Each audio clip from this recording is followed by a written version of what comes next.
80 گز لمبی 50 گز چوڑی 3 منزلہ کشتی تھی. 100 سال لگے بننے میں.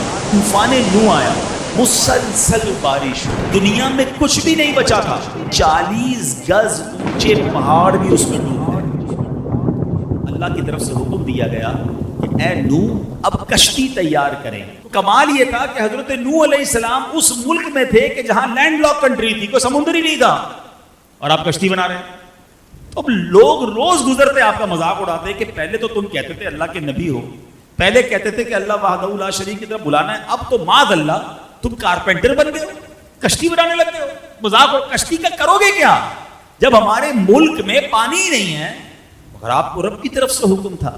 اچھا پہلے تو آپ نے اس کو بنانے کے لیے ساگوان کے درخت اگائے, اور وہ 100 سال لگے ان درختوں کو اتنا بڑا ہونے میں کہ جتنی لکڑی کی ضرورت تھی. 100 ایئرس تک تو پہلے آپ نے درخت اگایا. پھر اس کے بعد 80 گز لمبی اور 50 گز چوڑی آپ نے کشتی بنائی.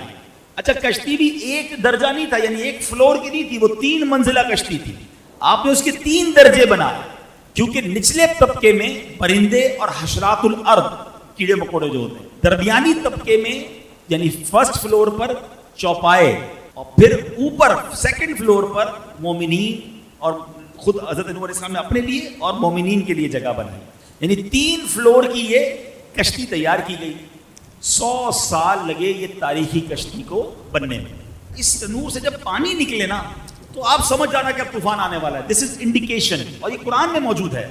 قرآن کہتا ہے یہاں تک کہ جب ہمارا حکم آیا اور تنور ابلا تو ہم نے فرمایا کشتی میں سوار کر لے ہر جنس میں سے ایک جوڑا, نر اور مادہ, اور جن پر بات پڑ چکی ہے ان کے سوا اپنے گھر والوں اور باقی مسلمانوں کو, اور اس کے ساتھ مسلمان نہ تھے مگر تھوڑے. 40 دن تک مسلسل بارش ہوئی, دن اور رات نان اسٹاپ, موسلا دھار. یعنی لفظ موسلا دھار بھی تھوڑا ہے, یعنی بارش بھی کتنی ہوئی کہ فرمایا کہ زمین جگہ جگہ سے پھٹ گئی, اور زمین کے اندر سے بھی پانی کے چشمے پھوٹے, اور اللہ اکبر اتنا پانی آیا کہ 40 گز اونچے پہاڑ بھی اس میں ڈوب گئے. یعنی دوسرے لفظوں میں دنیا میں کچھ بھی نہیں بچا تھا, پوری دنیا میں پانی تھا اور بڑے بڑے پہاڑ بھی ڈوب گئے تھے. اب ایک کشتی تھی جس میں 80 مومنین تھے, اور جانوروں کا, پرندوں کا, چرند کا, درندوں کا, حشرات الارض کا ایک ایک جوڑا تھا. ٹھیک ہے, یہ اللہ کی شان تھی.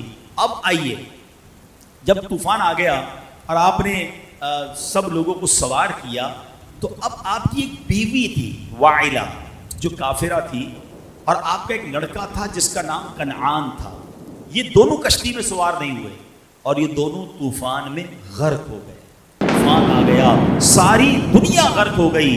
پانی اور موجیں کیسی تھی قرآن بتاتا ہے, وَهِيَ تَجْرِي بِهِمْ فِي مَوْجٍ كَالْجِبَالِ, اور وہ انہیں لیے جا رہی تھی ایسی موجوں میں جیسے پہاڑ جیسی موجیں تھیں. اور ایک کشتی دنیا میں ہے جس میں 80 ایمان والے ہیں, اور وہ تھپیڑوں کے ساتھ وہ کشتی چلتی جا رہی ہے. حضرت نوح علیہ السلام کی وہ کشتی چلتی رہی.